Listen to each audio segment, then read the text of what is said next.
ओम अज्ञानतिमिरन्धस्य ज्ञानाञ्जनशलाकया चक्षुरोन्मीलितं येन तस्मै श्रीगुरुवे नमः। नमो ओं विष्णुपादाय कृष्णप्रेष्ठाय भूतले श्रीमते भक्तिवेदान्त स्वामिन् इति नामिने। नमस्ते सरस्वती देवे गौरवाणी प्रचारिणे निर्विशेष शून्यवादी पाश्चात्य देशतारिणे। जय श्री कृष्ण चैतन्य प्रभु नित्यानंद श्री अद्वैत गदाधार श्रीवासदि गौर भक्त वृंद। हरे कृष्णा कृष्णा कृष्णा हरे हरे, हरे राम राम राम हरे हरे। हरे कृष्णा। तो आज हम भगवत गीता के प्रथम अध्याय के ऊपर चर्चा करेंगे। आज हम प्रथम श्लोक के ऊपर चर्चा करेंगे इस गीतामृतम सीरीज में। तो आइए देखते हैं प्रथम अध्याय।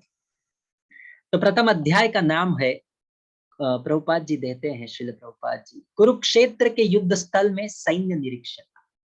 तो अर्जुन इस कुरुक्षेत्र के युद्ध स्थल में सेनाओं का निरीक्षण करते हैं। ये विशेष रूप से इस अध्याय में चर्चा किया गया है। तो भगवत गीता, इस पूरे भगवत गीता में 700 श्लोक, और इन 700 श्लोकों में कृष्ण 575 श्लोक बोलते हैं, अर्जुन कुल 83 श्लोक बोलते हैं, संजय 41 श्लोक बोलते हैं और धृतराष्ट्र 1 श्लोक बोलते हैं। तो ये पूरा 700 श्लोकों का एक प्रकार से ब्रेकअप है। अब अध्याय 1, इस अध्याय का हम लोग कोई भी अध्याय प्रारंभ होने के पहले हम ये पूरे अध्याय का एक संक्षिप्त में उसका ओवरव्यू देखेंगे, ब्रेकअप देखेंगे। तो प्रथम श्लोक में धृतराष्ट्र संजय को प्रश्न पूछते हैं। अगले 2 से 11 श्लोकों में दुर्योधन का भय के बारे में बताया जाता है और किस प्रकार से वह सेनाओं का वर्णन करते हैं और उनमें उनकी कूटनीति का प्रदर्शन होता है। उसके पश्चात 12 से लेके 19 श्लोकों तक शंख बजता है और पांडवों के जीत के संकेत हम इन श्लोकों में देख सकते हैं। 20 से 27 श्लोकों में अर्जुन द्वारा सेनाओं का निरीक्षण, इसके बारे में वर्णन है, और 28 से 46 श्लोक में अर्जुन का युद्ध न करने के अलग अलग कारण बताए गए। अब ये श्लोक देखेंगे। प्रत्येक श्लोक हम उसके एक एक शब्द का अनुवाद पढ़ते हुए साथ में ये श्लोक पढ़ेंगे। तो ये धृतराष्ट्र प्रथम श्लोक है। धृतराष्ट्र उवाच धर्मक्षेत्रे कुरुक्षेत्रे समवेता युयुत्सवः मामकाः पांडवाश्चैव किम कुर्वत संजय। तो धृतराष्ट्र यहाँ पर कह रहे हैं संजय को, वो कह रहे हैं धृतराष्ट्र उवाच, राजा धृतराष्ट्र ने कहा, धर्म क्षेत्र, धर्म भूमि में, कुरुक्षेत्र, इस कुरुक्षेत्र नामक स्थान में, समवेता, एकत्रित हुए, युयुत्सवः, युद्ध करने की इच्छा से, माम का, मेरे पक्ष के लोग, मेरे पुत्रों, पांडवाश्चैव, पांडवा, पांडु के पुत्रों ने, च तथा, एव निश्चय ही, पांडवाश्चैव, किम, क्या, अकुर्वत, किया, संजय, हे संजय। तो देखिए कितना सरल है, प्रभुपाद जी ने एक एक शब्द को उसका अर्थ दिया गया है और सटीक अर्थ दिया हुआ है। तो हमें यदि संस्कृत नहीं भी आता है, केवल हम इसको नियमित रूप से पढ़ेंगे तो हम बड़ी सरलता से भगवत गीता पढ़ लेंगे। और यही हमारा प्रयास है कि इस भगवत गीता, ऐसा नहीं है कि हमें संस्कृत की आवश्यकता है, केवल हम नियमित रूप से इस सरल प्रभुपाद की भगवत गीता को पढ़े तो मूल संदेश को बड़ी सरलता से हम समझ सकते हैं और अपने जीवन में उतार सकते हैं। तो यहाँ पे धृतराष्ट्र कह रहे हैं, धर्म क्षेत्र कुरुक्षेत्र, धर्म भूमि कुरुक्षेत्र में युद्ध की इच्छा से एकत्रित हुए, समवेता युयुत्सव, मेरे, माम का, पांडवाश्चैव, मेरे तथा पांडु पुत्रों ने एकत्रित होके क्या किया, किम अकुर्वत, ओ संजय, हे संजय। तो यहाँ पे वो बता रहे हैं।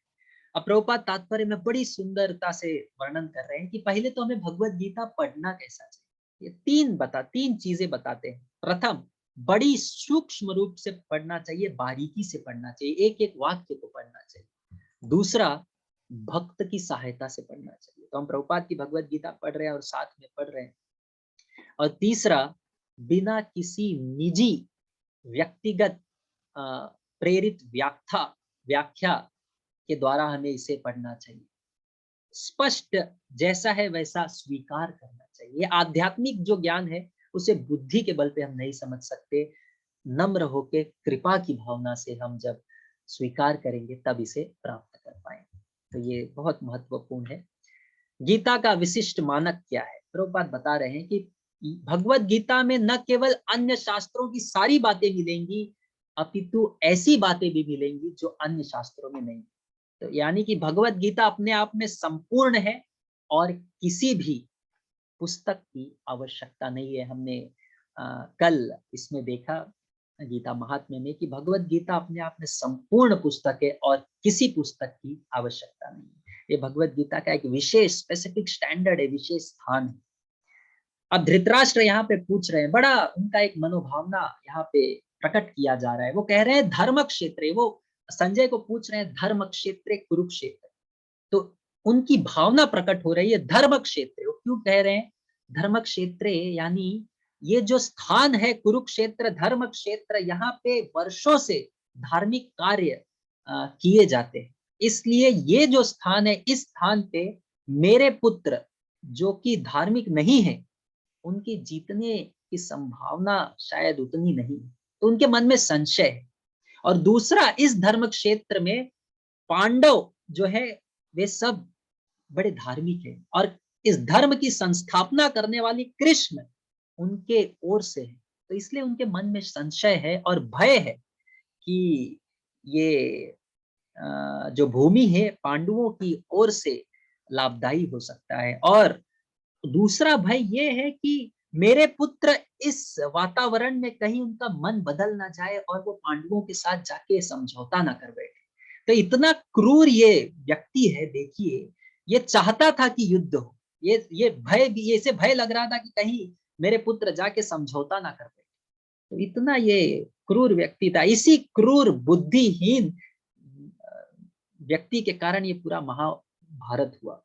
इसलिए नेता के पास आध्यात्मिक ज्ञान होना बहुत आवश्यक है। तो इसका भय। और तीसरा, क्षेत्र। क्षेत्र यानी जैसे कोई किसान होता है, क्षेत्र में क्या करता है, अवांछित पौधों को निकालता है और जो आवश्यकता वाले पौधे हैं, जो उपयुक्त पौधे हैं, उसकी स्थापना करता है। उसी प्रकार से कृष्ण इस क्षेत्र में अवांछित पौधे जो कि दुर्योधन इत्यादि है उनका विनाश करेंगे और जो धार्मिक व्यक्ति है, धार्मिक पौधे हैं, युधिष्ठिर इत्यादि, उनकी स्थापना करेंगे। ये इसका अर्थ है धर्म क्षेत्र कुरुक्षेत्र। और अंत में हम इस श्लोक से जीवन का संदेश क्या है वो सीखते हैं। पहला,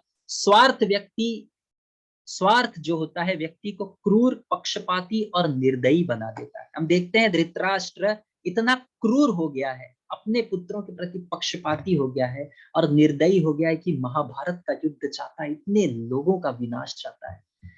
दूसरा, आध्यात्मिक दृष्टि से अंधा नेता समाज का बहुत बड़ा हानि कर सकता है। हम यहाँ पे धृतराष्ट्र के रूप में देखते हैं। लोभी आदमी सब कुछ प्राप्त करने के लिए बहुत परिश्रम करता है लेकिन अंत में सब कुछ खो बैठता है। हम दुर्योधन और धृतराष्ट्र के जीवन से देखते हैं कि इनके पास सब कुछ था। भीष्म पितामह, द्रोणाचार्य, कृपाचार्य, अश्वत्थामा, नारायणी सेन, लेकिन फिर भी इन लोग थोड़ा सा समझौता नहीं किए और सब कुछ हार बैठे। तो लोभी आदमी। और एकमात्र अंत में जो सीख है वो सीखते हैं कि एकमात्र जो आश्रय है वो है कृष्ण। बाकी सभी वस्तुएं, संबंध, शक्ति, कौशल, धन, पद, सब कुछ हमें छोड़ देगा, धोखा देगा, लेकिन कृष्ण एकमात्र आश्रय है। जो कि हम देखते हैं कि इतने सब लोगों के पश्चात भी धृतराष्ट्र, दुर्योधन हार गए और अर्जुन ने केवल कृष्ण का आश्रय लिया और वे विजयी हुए। तो ये इस प्रथम श्लोक का संक्षिप्त में वर्णन है। बहुत बहुत धन्यवाद। हरे कृष्ण।